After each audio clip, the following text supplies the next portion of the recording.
And for your safety, we do ask that you please remain seated while the train is in motion, keeping all of your body parts inside the train at all times. Now, we also ask that you please don't drink anything other than water while on the train. And if you do have little ones with you, we do ask that the adults please sit at the end of the row. If that's not practical, then please make sure the kids are held or are easily within your reach. Thank you.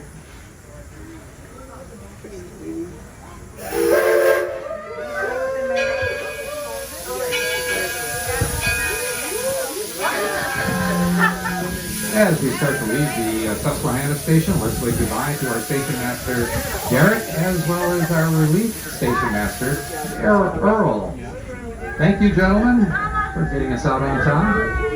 And we're moving further into the Porches and Parlors district, and this white building on our left-hand side is the Susquehanna Plantation House. This was built back in 1835 and was located in the Tidewater region of Maryland. It was part of a 700-acre plantation that grew wheat, corn, and tobacco. Now, the oldest American-made home in the village is this reddish-colored one. It's the Plimpton family home, built in 1640 in South Sudbury, Massachusetts. Now, if you can imagine 2 adults and 7 children living in that building, it's, well, it must have been tight quarters.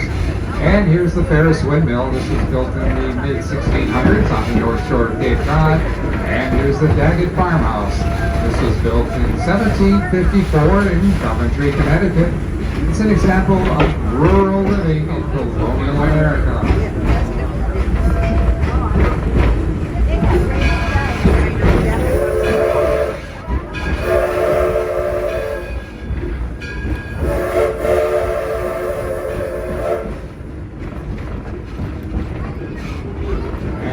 Horse paddock area. This is where we bring our horses after they've been pulling wagons and carriages in the village. Here they have a chance to relax, get ready for the next time they have to go to work. They can also graze on the grasses that we have here as well as the hay. And the locomotive pulling our train today is our 1932 Edison steam locomotive. It was built in 1932 and was built, it was based on a 1870s Manchester locomotive that was originally used by Thomas Edison. Thomas Edison used it at his Portland Cement Company in New Jersey. He then sold it to Henry Ford in 1932. And when he received it, Henry Ford said immediately, let's send this over to our locomotive shop at the Ford Rouge Complex and we'll do a complete renovation as it was in pretty rough shape when we bought it.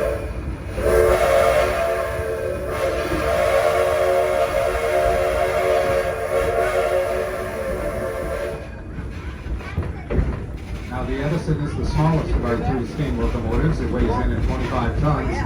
But it can hold up to 1,500 gallons of water in its fender and 1.5 tons of coal.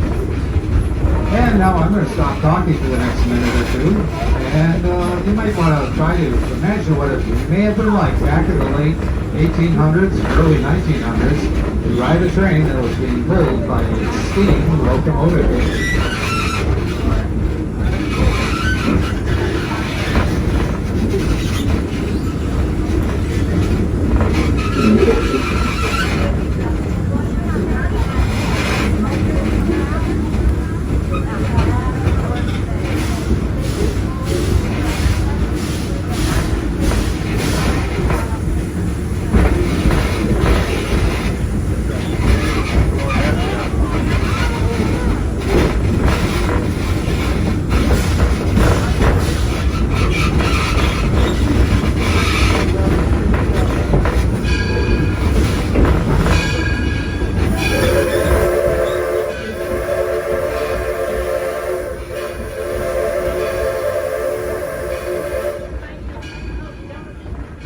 And we're now coming into the Oxbow area. This is an 11-acre wetlands restoration area, largest of its kind here in southeastern Michigan. And this is where the Henry Ford, along with state and local units of government, have been working to restore the Rouge River to its natural condition in this area. And you'll be able to see the river on the right-hand side, and it's a little below us. But you will notice that it does have natural river banks. Not too far from here, the Rouge River actually has a cement bottom and cement sides. That was done for blood control purposes, but over here, everything is natural. Now we do have a small herd of deer in this area, along with raccoons, possums, squirrels, rabbits, maybe even a fox or two.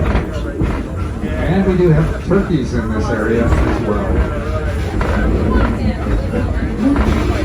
In fact, you'll often see turkeys in the horse paddock area this past, but I haven't seen any there today. And you might be wondering what our steam locomotive just did. It's what we call a blowdown. That's where they try to get rid of the impurities and scales that build up inside the locomotive's boiler. And by doing the blowdown, they get rid of as much of that as they can. And right now we're in the Walnut Grove. This is our special event field. And you can see the markings of a baseball diamond here on the left-hand side. And that's where our historic baseball teams play baseball. Our Lottie-Daws and Nationals play baseball here on Saturdays and Sundays at 1:30. And they take on other historic baseball teams from other parts of Michigan, as well as the Midwest. And they play according to rules written back in the 1860s. Now up ahead, here comes the Henry Ford Academy. It's a public charter school open to students who live in Wayne County, Michigan. Students are selected for the academy by lottery, and we have about 500 students who attend the academy when it's open. And they range in grades from 9 through 12. In fact, the 9th graders actually had their classes over at the Henry Ford Museum of American Innovation. 10th, 11th, and 12th graders had their classes in this area.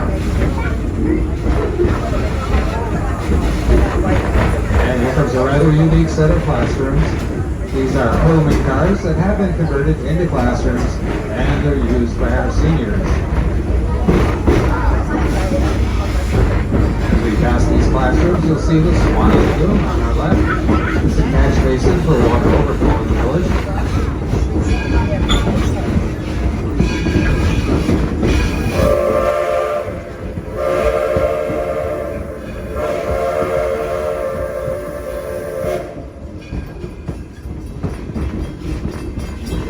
Now the lagoon does have it seems like a rather sizable turtle population, but we have one turtle in particular that deserves mention. He's a snapping turtle, and he's as large as a garbage can lid. And we call him Godzilla. Now as we pass the lagoon, you'll see on the left-hand side, at the top of the hill, the Martha Mary Chapel. This is a non-denominational chapel. And it's often used as a site for weddings. Now Henry Ford named the chapel after his mother and his mother-in-law, Mary Ford and Martha Ryan. And right now we're passing the Taste of History. This is a cafeteria-style restaurant.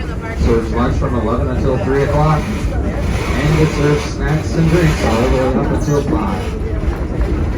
Now the large white building on our left is the Eagle Tavern. That also serves lunch from 11 to 3. And it works with a menu that dates back to the 1850s. And our serving staff in there also wears clothing that's appropriate for that time period. So it is a truly unique dining experience in there. And right now we're coming up to the Smith Creek Station. We'll be stopping here for about 4 minutes. And this is a good jumping off point for Liberty Craft Works, Railroad Junction, and Main Street. In fact, if you want to go to Main Street, catch a ride on 1913 Herschel Stillman Carousel. Now I do ask that everyone remain seated until you hear the train whistle. All right, just a moment, please.